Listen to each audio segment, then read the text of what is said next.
Hi everybody, sorry about that. Hi everybody, I'm sorry I am late. We had tech problems. I'm here. I apologize again for being late. I have spent the last probably 45 minutes yelling at my computer, so at least you missed that part. Welcome to StashBlaster Quilts. My name is Maria, and I am here to help you make more quilts in less time with less stress, as opposed to technology, which is horrible for stress. Okay, so I am here. Give me 1 second. I apologize for all of this. Now it's sending me all kinds of messages. Okay, very good. All right, I can now turn off my volume here.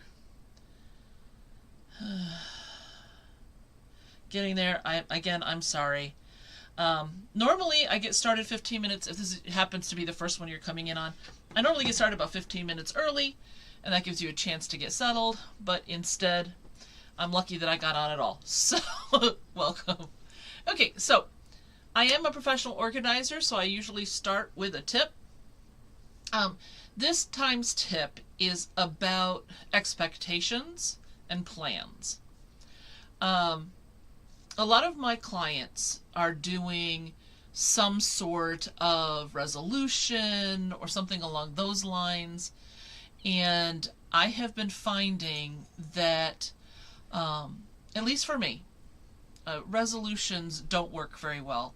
They don't last very long, honest, and I tend to feel like a failure when, and it's always a when, not an if, but when I bomb out.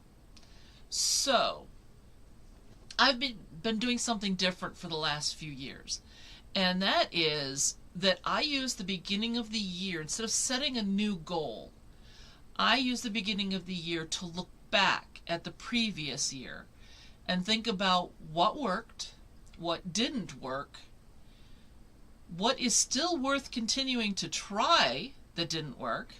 Not necessarily the technique, but the end goal. Is it still a goal that's valid and worth keeping? Or is it something it's okay to just let go of?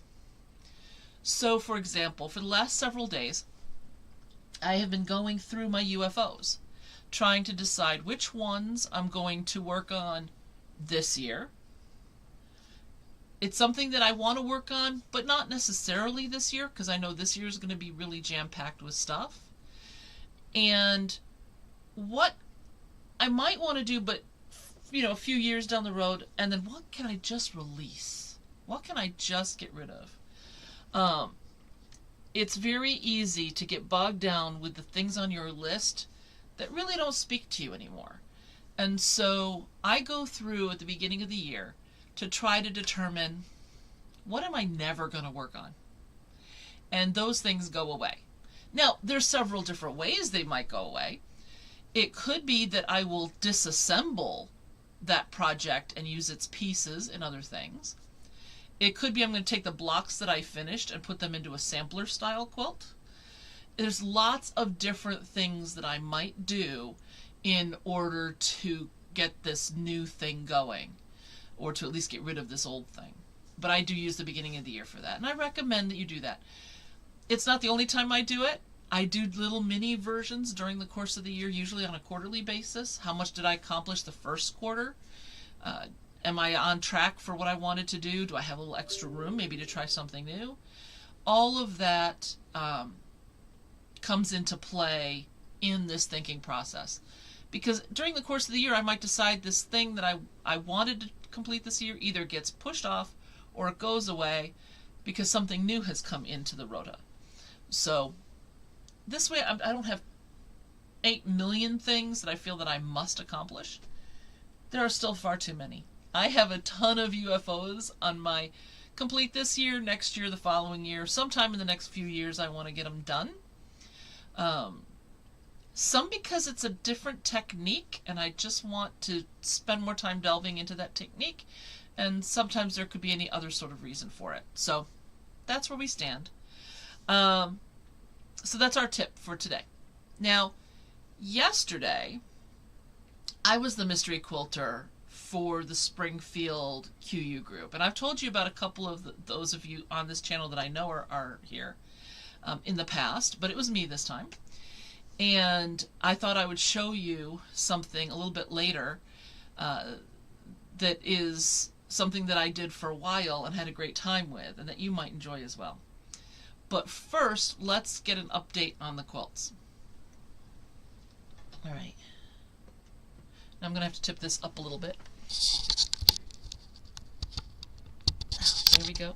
That does mean I'm going to have, when I tip it down, I'm going to have to adjust it again. But the fish gotta swim, birds gotta fly quilt is done. I can't tell you how many different ways I tried to put eyeballs on these fish, but they all looked horrible. They did. They were all terrible.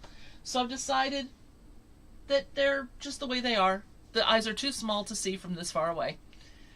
One thing I am still considering doing, but I may not do, I might do, I don't know. I might put a red ring around the eye here of the crab, because usually there's the giant pupil, but you can see the red around, or whatever color that particular kind of crab is around it. I might, but as of right now, it's staying the way it is. So this quilt, as far as it is concerned, is complete. Sometime later this year, I will get the patterning done for it. I have the basic layout. I still need to make it in a pattern format so that it'll be easy for any of you who want it to make all the pieces, to do some of the strange cuts that are going on for some of these. Because some of the pieces, like this one, have 3 different colors. I did that as a paper piecing thing, which made life a lot easier, because then I took that paper pieced piece and I put it on the hexagon and basted it down, and then I sewed it in like every other hexagon. So these ones that are partials, that aren't strictly halves, it'll be a lot easier if I can give it to you in a way that makes sense. So that is going to happen, but given everything that's going on right now, I'm not going to get to it right away. I am about 2 weeks behind doing the rough draft of one of my books, and if I'm going to get them done by June, I have got to get caught up. So that's going to have to wait. But other than that, that was the first quilt out of the hexagon box. For those of you who it's your first time or you're early in the process, what happened is I tend to find something new to do and I just go nuts with it. So for a while there, I was making hexagons with any scrap big enough when I finished a project. And I realized I had this great big box, well, not huge, it was a box about a foot cubic. And I said, okay, I'm going to have to do something with these sooner or later. So what am I going to do? I have over 5,000 miscellaneous hexagons in this box. Oh no. So the fish and birds, you can see some of them are the same fabrics. They didn't come all out of the same project, but some of the fabrics are the same. This quilt has a couple of pieces where I took a hexagon and took it apart in order to sew it to make the partial blocks. But all of this was in the hexagon box to start with, one way or another. And there's just over 1,500 squares here. I have over 5,000. So I've been doing some other projects with them. This is quilt number 2. This is a grandmother's flower garden, but it's a modern version.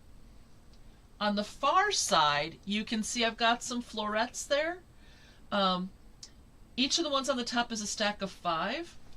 I'm going to be doing a king size grandmother's flower garden traditional style with a white border,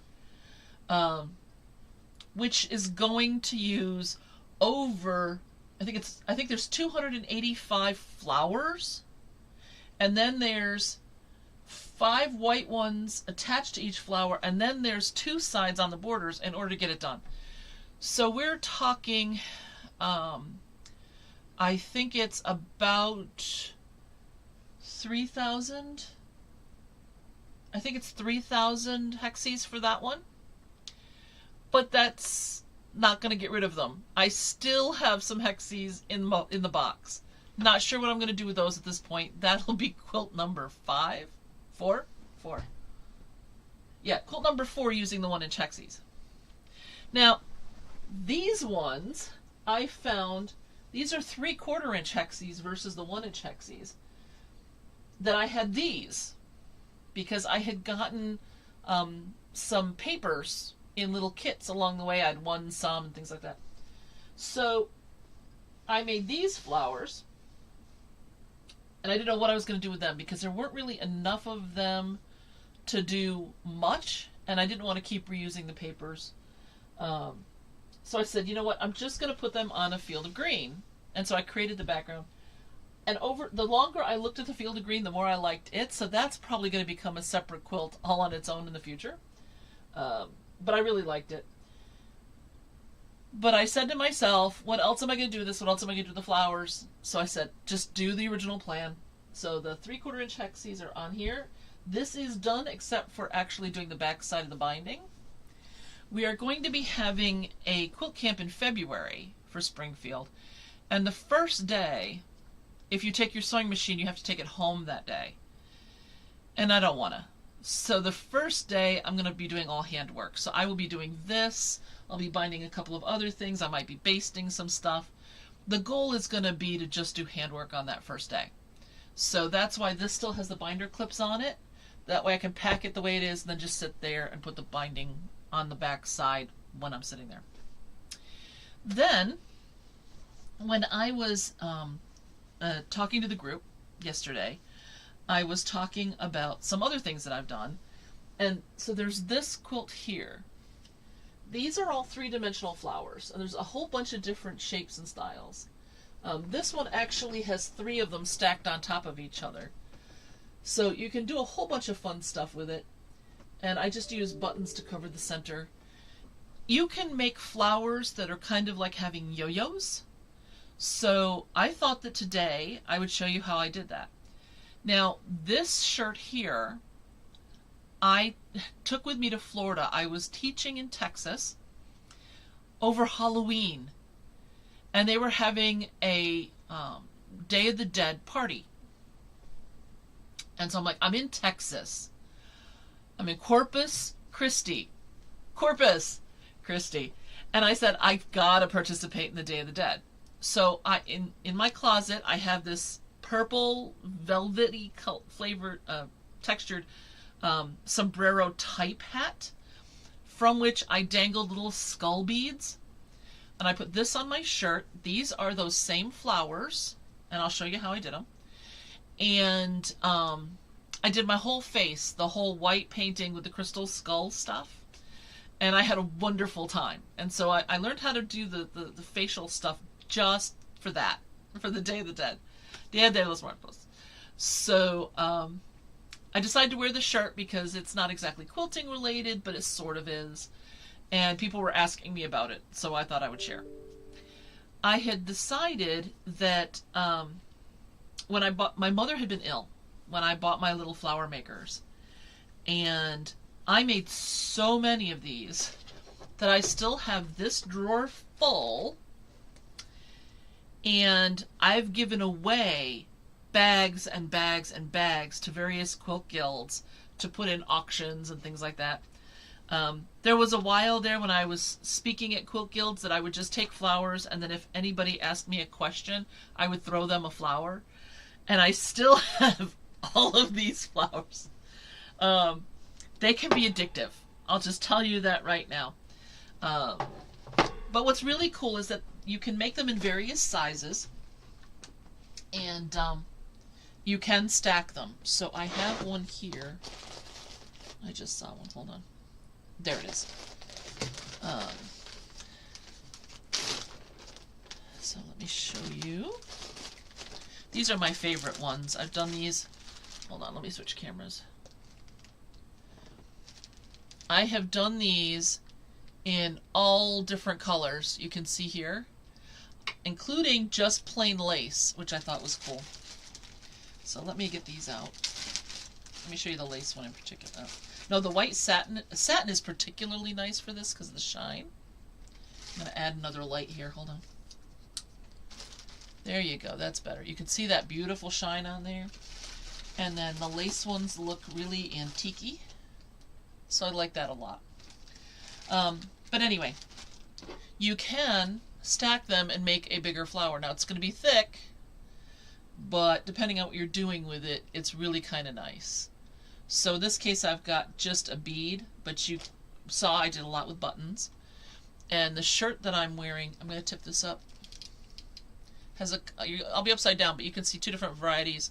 Here is the star shape I just showed you, and then there's this one here, which is a rounded petal, and I just alternated them around, and then I used my antique buttons that I had.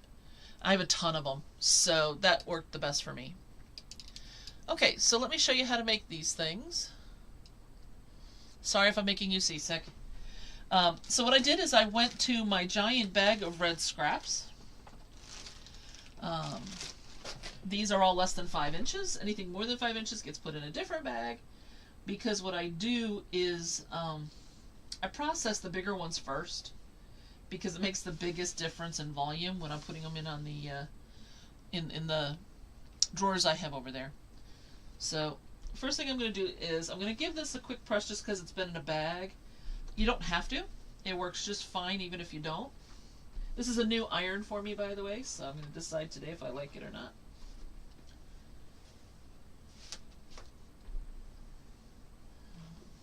Now these are called kanzashi flowers.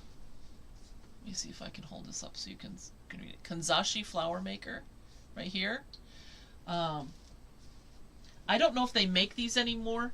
I got so into this that I actually bought some extras so that I could give them away during classes. If you're interested and you're local, let me know, because you can buy them from me if you want. Okay, so the first thing I'm going to do is put a great big messy knot in this thread. Okay, you want it to be giant. That's a great knot right there. Okay? And I lost my needle. Well, well, well. Today is going just great.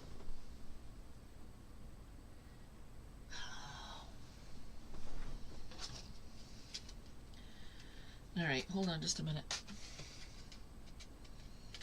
I was having trouble with this pack earlier. You know what? I'm going to ask you to just hold on. I'm going around the corner here. Rather than trying to fix this, I'm just going to grab a different one.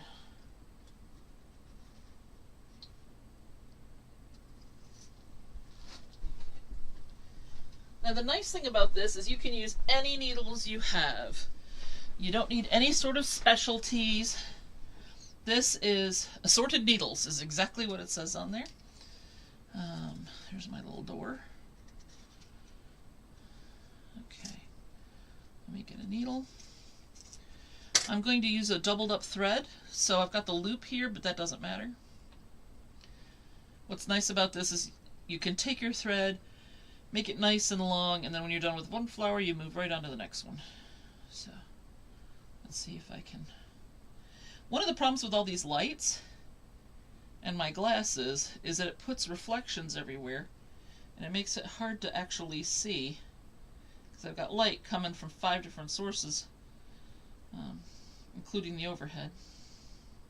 If worst comes to worst, I'll go get a needle threader. Well, instead of having you staring at the floor here, I'll put it on here so you can watch my face as I fight with this. Actually, and I can put this camera back down. Yeah, that's not too bad. Okay. Here we go. Anyway, so like I said, I made tons and tons and tons of these, which is the same problem I had with the hexagons, is I made tons and tons and tons of hexagons. So sooner or later, you've got to have a use for this stuff, or you might as well not have it. So I had thought I was going to do a lot of embellishing on my quilts, and I had all these ideas, but then I just got into making them and I wasn't paying attention. I had first started when my mom was ill. I had gone up to visit in New York. She was in the hospital. I had nothing to do at night. I had no projects with me, because when you get that phone call that says your mom's in the ICU and she's 8 hours away, you hop in the car with barely a change of clothes. I even carried a go bag with me for a while there that had all the toiletries in it. It already had clothes in it, but I didn't think the first time to put a project for my sanity in there. So there you go. That was my biggest problem. But so I went to a fabric store when she was out of surgery, but I wasn't allowed to see her. And so as soon as they said, yep, she's going to be in recovery, it's going to be at least 2 hours before you can see her, I said, fine. So I went down the street, I went to a fabric shop where they had these Kanzashi flower makers. I am going to make one of my faves here. Okay. Did I just do that again? Did I lose my needle again? No! Alright. My sleeve picked up my thread and started dragging it off the thing, off the table. No. I need a smaller pair of scissors than those. The pair of scissors I grabbed was actually my shears, which are far too large. And I had grabbed my embroidery scissors to take to a retreat and didn't put them back yet. But that never happens to any of you. Okay, so here I am. I am ready to do this now. Okay. I'm going to switch back to the other camera. I don't know why that keeps zapping me. I have something called the Stream Deck that changes the different cameras. You just push a button and it changes cameras. And for some reason, every time I touch it, I get zapped today. Okay. Miscellaneous scrap piece of fabric. It's not squared, you know, it's just extra. So what I'm going to do is these things come, they're one piece, but they fold. Okay. So because precision is super important, okay, I'm lying, I'm going to slap it on there. I'm going to use the shears in this case. I'm going to whack this off like that. Ta-da! Okay, now I am going to fold this back in half and snap it shut. Okay, and then let me see if I can get enough light on here. Can you see the numbers, or it says 1, 4, 8, etc.?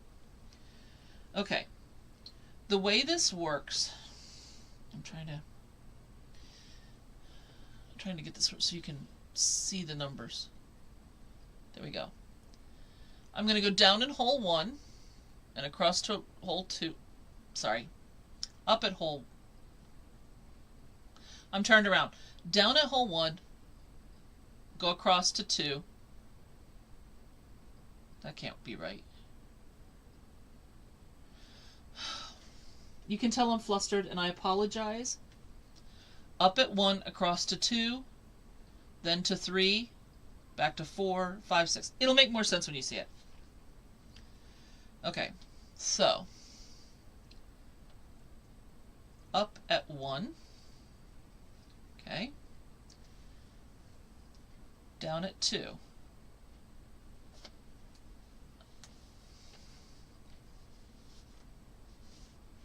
And that thread goes right into that groove. You see that?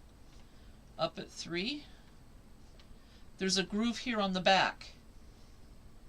That's how come this can be folded and be plastic, because the thread is going to be in these gaps and it won't be a problem. Okay, across to 4. Up at 5. I'm going to have to drop this down just a little bit so it's comfortable to do it. 6.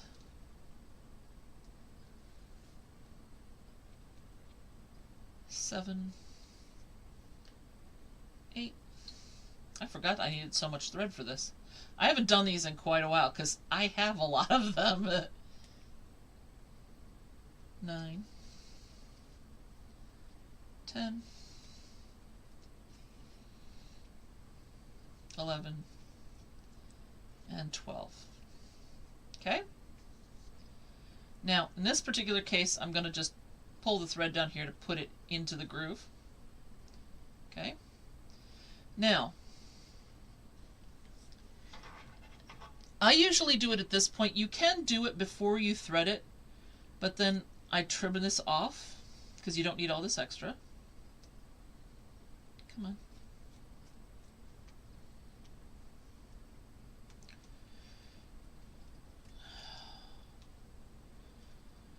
Nothing is liking me today, so I apologize. This normally goes much smoother than this. These scissors don't work. Alright, I'll use the big ones. Okay, including that little tip. Then when you open this up, what you're going to do, because you can see all the threads there, right? You're just going to, in this case, gently pull, and they will gather the whole flower petal up. When you keep pulling, you're going to get that petal shape, because what you've basically done is done an even gathering stitch through here. Okay? Now, what I do at this point is I take the needle and then go back through them all. That's why I'm using the thimble.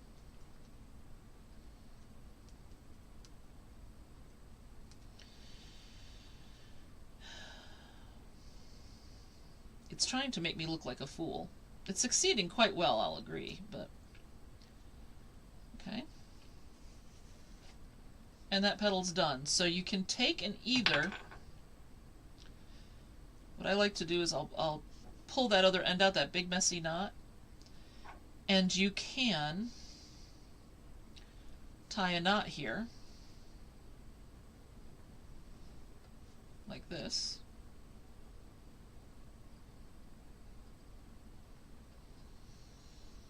And have separate petals.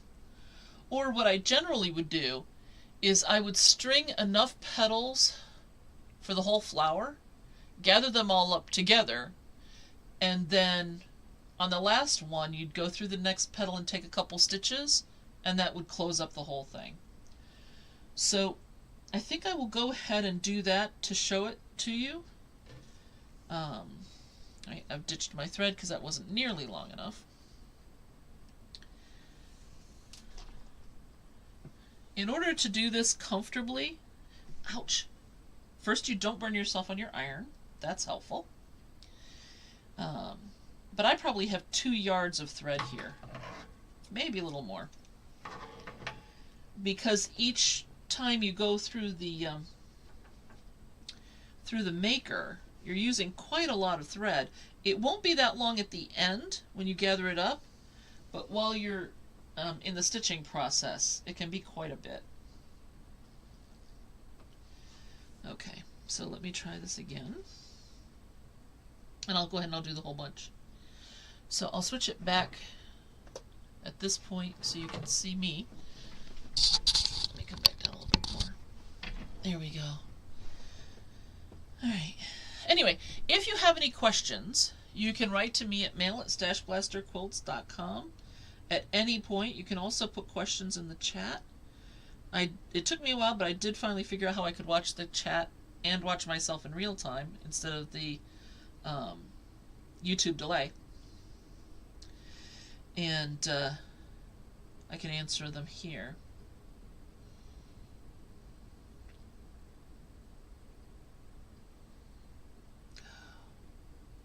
Too many reflections. The nice thing about this is a great project to either take with you when you're traveling around.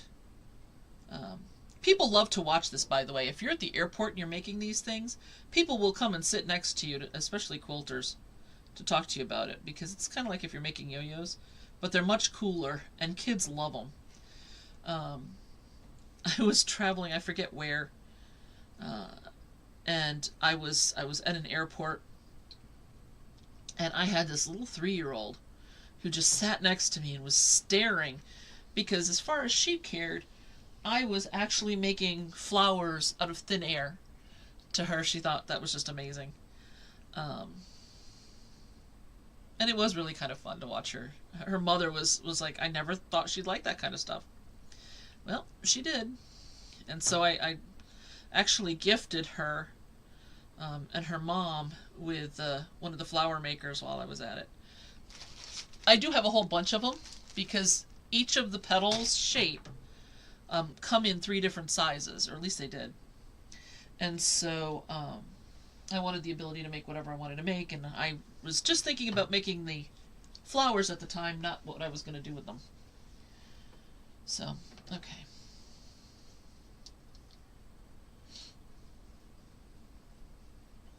Let me... Oh, by the way, let me show you here. If you can't remember when you have these, on the... This had some marker on it. But on each design, you can see the picture of the flower, so you know which design you're making. So this is the one with the 5 petals, with the pointed, with the actual pointed petals, whereas that's the same one, it's just bigger. Hold on. Helps if you get a different shape. Whereas this one, hold on, you can see has 12 petals. There we go. And it'll be 75 millimeters when it's done. The C to C markings is because when I did this, I didn't have my separate company. And so when I was teaching, I was doing it all under my Conquer the Clutter company. And so I put CTC on them so that I would get them back versus the ones that the students purchased. But you can tell how long it's been because I've had my quilting business for a number of years now. I just never actually got these cleaned up. So what I'm doing at this point is I'm just cutting the 5 rough shapes, rough squares. Excuse me. My nose is running all of a sudden. Because today cannot be a day that goes well. Got some rough news today. Had computers dying on me today. YouTube, by the way, the reason that I'm late is that the YouTube,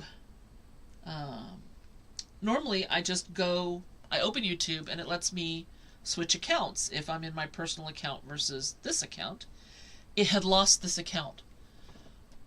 I was swearing up a blue streak, to be honest with you, trying to get it to show StashBlaster Quilts on my account page.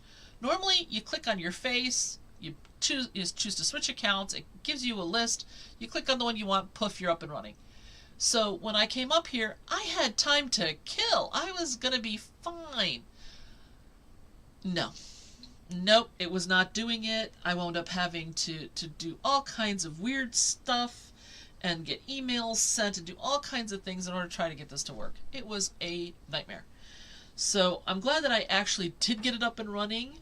I'm glad that there's a couple of you that have stuck around and you're here to watch. Thank you ever so much. I cannot tell you how much I appreciate that you do that. But I know I was only a few minutes late, but I hate to be late for you guys. And when I couldn't get it to recognize StashBlaster Quilts at all, that I owned it, I was afraid that somehow they had killed the channel. And luckily they didn't. And I could see that the channel was fine, but I couldn't convince it that I owned the channel. So it was just a huge nightmare to try to get this going. So it's been a pretty poor day all along. But now that I'm here and I'm with you, I feel much better about it. So there we go. Alright, I'm just going to go ahead and start stitching the first petal. When I have the when I have it done, I'll show you what I'll do next, and then I'll stitch the next couple, and you'll be able to see. But this is the thing for today.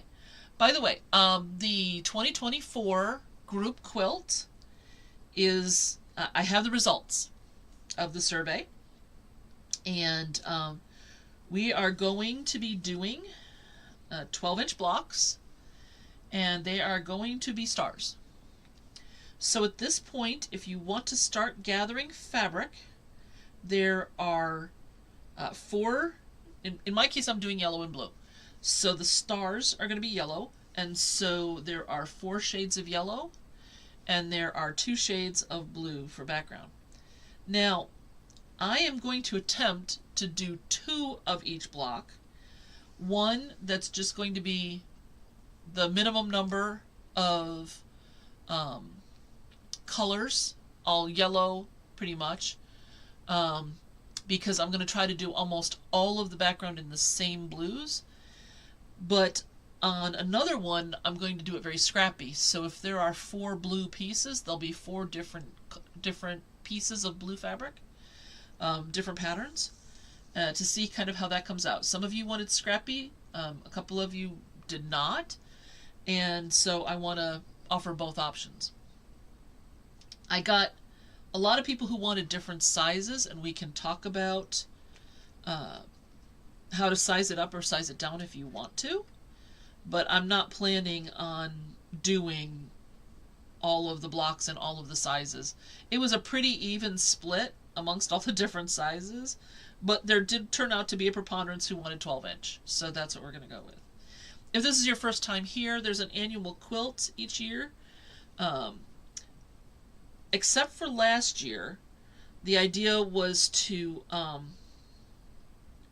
design it in front of you, show you the whole design process, take your input all along the way, and then basically make something you guys wanted to see and potentially to do right along with me.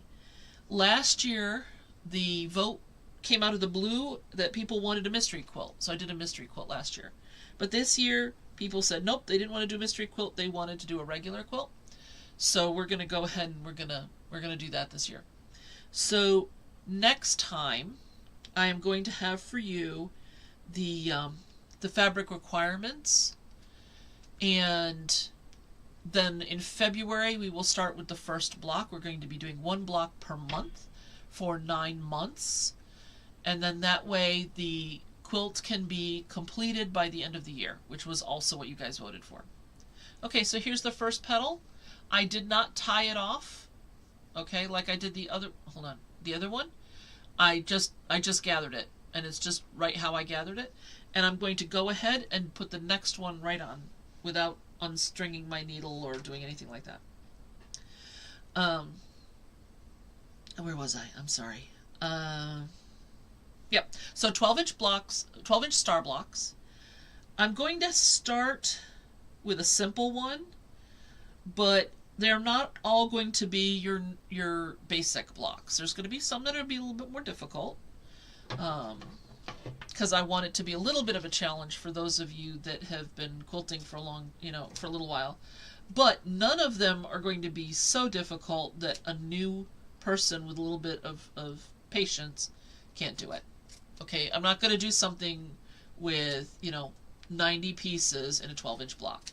Now, I am saying it that way because I have been accused of liking small pieces so much that I would do a block with 90 pieces in a 12-inch block. So I just wanted to let you know that's not what's going to happen here. All right. You also all voted that, except for one person, that you wanted to see the studio tour. So I will do that once my son gets finished moving out of his room. I get the repairs and stuff made that need to be done, and then I'll do a studio tour for you. All but one of you said that you like to see the architecture and things like that I look at when I'm traveling, for potential quilt designs, either for piecing or for the actual quilting. So when I travel, I'll be doing that for you when I come back. And then what was the other thing? Oh, Shazbot, I forgot the other thing. All right, sorry, I've lost it. There was one other thing that all but one person agreed on. So I think that we're pretty much set for this year for those things. They are going to happen. They will all happen this year. Okay, so I have my maker and I have the petal. So all I'm going to do now is I'm going to open this one up. Some fabrics actually gather easier than others. So in this case, I'm just going to pull them like this from both sides. So now all I have to do, I don't even need that on at this point, is I will, okay, here's my one. I'm just going to slide this down so it's close. And I'm going to do the rest of them, and then I will turn it into the flower at the end, okay? So all of them will be down with the triangles down at the bottom like this. I should be able to get this done before the 8 o'clock time. They don't take long at all. The weird thing to remember though is that you have to put it into the maker with your fabric facing the maker itself. So when you fold it, that's what it's going to be. Now I am actually trimming these down before I'm stitching them. I don't know why. That's what I did with the last one, but it worked just fine. I'm not... let me see if I can get up closer.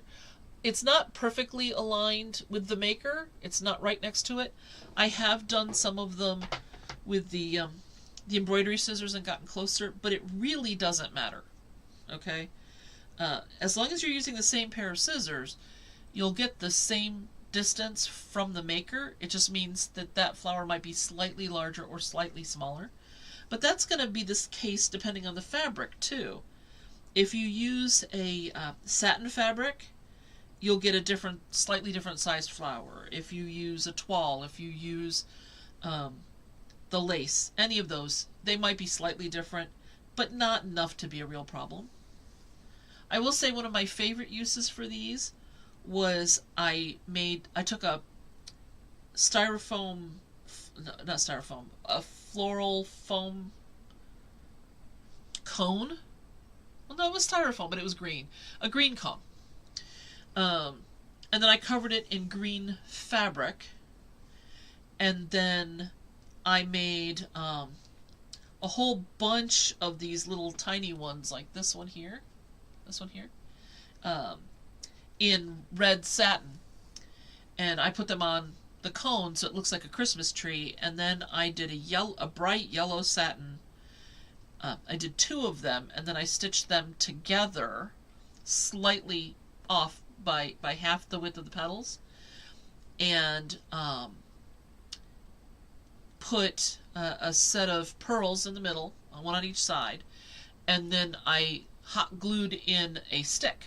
Basically, it's basically the half the length of a fireplace match, that size of a stick. And glued that in, and then that was the star on the top of the tree. And I gave that out one year as Christmas presents, and people loved it. It didn't take very long to do. It doesn't take a whole lot of fabric, and like I said, it was an easy carry-around project. It probably took me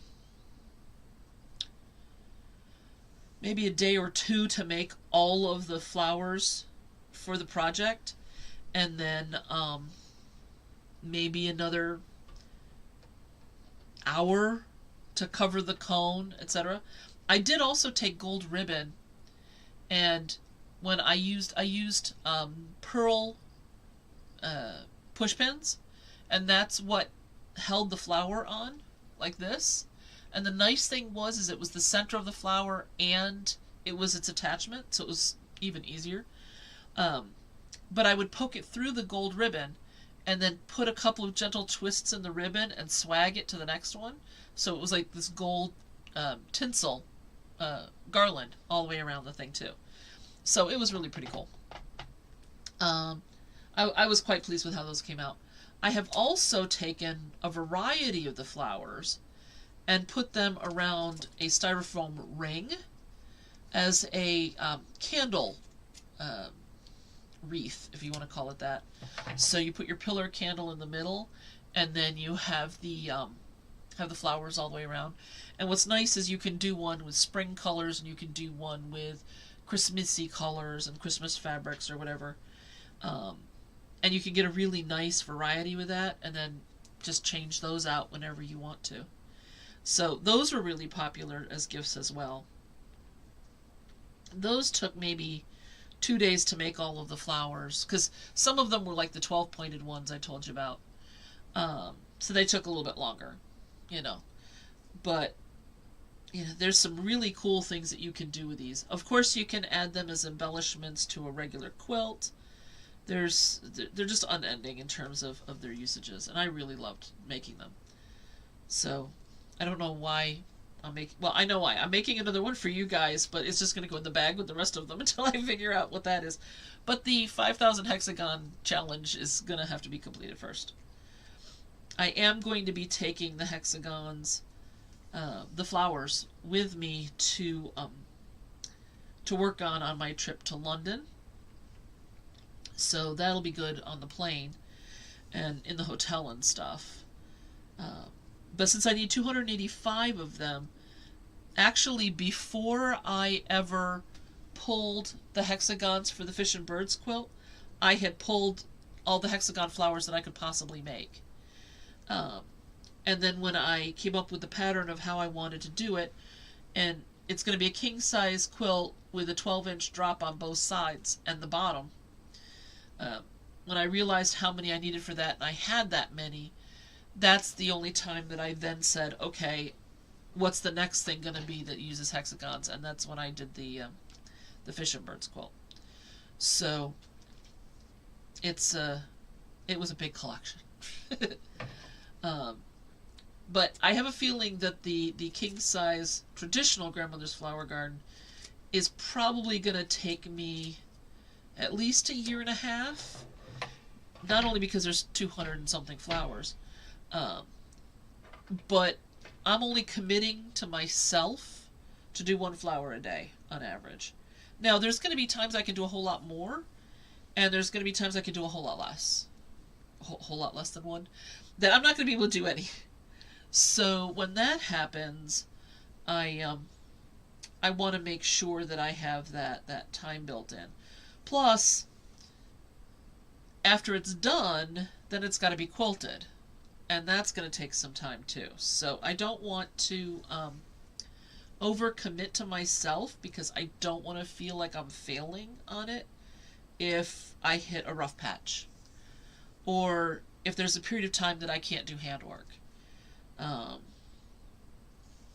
am going to be spending a bunch of time in doctor's offices probably this next year trying to get some long-term problems that I've had addressed. And Scott has some issues that need to be addressed. So I don't know how all of that's going to affect me. So one thing I don't want to do is build guilt into my day. It's okay if things don't get done. Doesn't hurt a thing. So I'm not going to worry about getting everything perfect. Okay, so I have my 5 petals on here. Okay. And now I'm just going to gather them all up together. I'm going to try to do this up here where you can see it. Actually, let me switch to camera 3. It'll be easier on camera 3. Okay, so these are just my scraps that I trimmed off. So I'm just going to slide them down and gather them up. The gathering, like I said, happens naturally. Okay. Now, if you notice, on the edges, both of these edges are up. Why is it dark right here? I don't understand. I'm going to turn this light around, see if it gives us a little bit better light. Here we go. That might be a little better. Okay. So on these 2 petals, it's still not a lot better. Both of these edges face up, so when I gather them and I pull them together, they're going to make a nice edge there. So here we are, right? Here's my knotted end.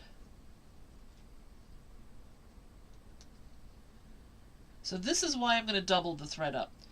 I'm going to be pulling pretty hard on this to make sure everything's as tight as it can be. A single thread does work, but doubled is insurance. Alright, then all I'm going to do is I'm going to knot these 2 ends together. Hold on. I don't know why I'm stuffy all of a sudden. Alright, so. Oh, I almost lost it.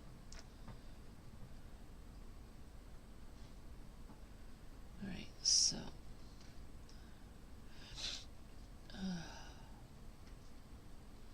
So once this is tight, this is hard to do up here. I apologize. When I'm doing it in my seat, it's a lot easier. When I'm doing it in my chair. But up here on the table sideways is not working as well for me. I apologize. Alright.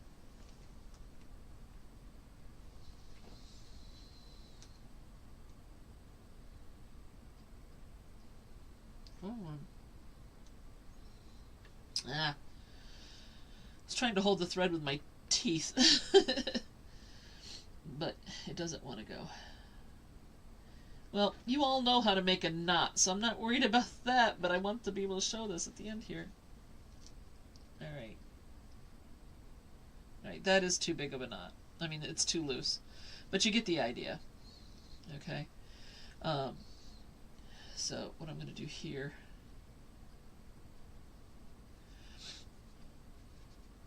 I'm going to see if I can do a closer knot.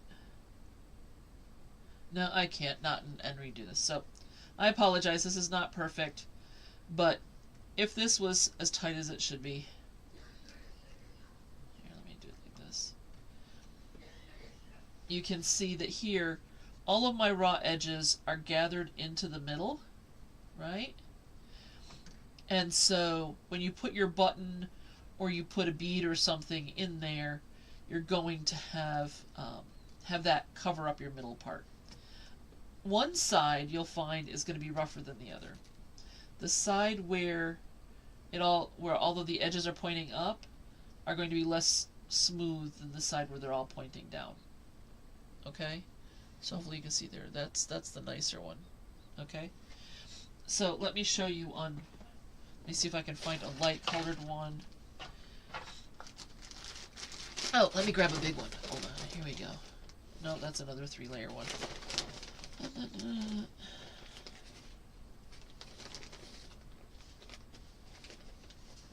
Oh, I forgot this was in here.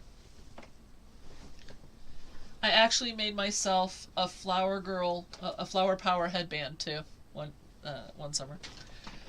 Okay, okay, so this is the side where the outer edges are facing up. Okay, so it's a little bit messier, but on this side it's a lot neater. So I would recommend that you put this side facing out. But this does get nice and tight in here. It doesn't take a whole lot to cover that. The nice thing with an antique button is that it will go down through the gap in the middle, right through here. Oh, you can't see because my nails are blue too. Let me use the scissors. The shank, let me close this first before I break things. The shank of the button will sink in that hole, right? Can you see that? So when you stitch it down to something, it'll look particularly nice because you'll have lost that shank in the middle. It's not going to be sitting on top rocking around. So anyway, I hope that was fun. It was something a little bit different. It's not exactly quilting, but it can be part of a quilt that you make. Because there's no reason why with something like this you couldn't put different flowers on there instead of the hexes. Or you could make something like the vase up here. Oh, something different about this vase as well. You probably can't see it very well, but these are pleated prairie points. I developed a template for making these. It's particularly cool with a stripe. This is a simple stripe, but because it's pleated the way it is, you get this, you get a different effect. Let's put it that way. So those were a lot of fun to make too. I hope you've had a good time. It's been a really weird day here. I apologize. Hopefully you'll come back and see me again and things will go smoothly. I think this is what happens because it actually has been going fairly smooth technologically for me for a few months now, and it was time. So me and tech do not have a great relationship. Okay, I am here the first and third Wednesday of every month. We start at 7 or as close to it as I can manage on a day like this. I do normally start the live stream 15 minutes early so that you can get prepared, grab something to drink, etc., and go, oh, this is coming up, and then get ready to come. And then I do try to make sure that I end on time and respect your time for that. If you've had a good time, even with all the zaniness and things not being right, please like, subscribe, hit the bell, do all of that kind of stuff so that you can be alerted when I'm back on.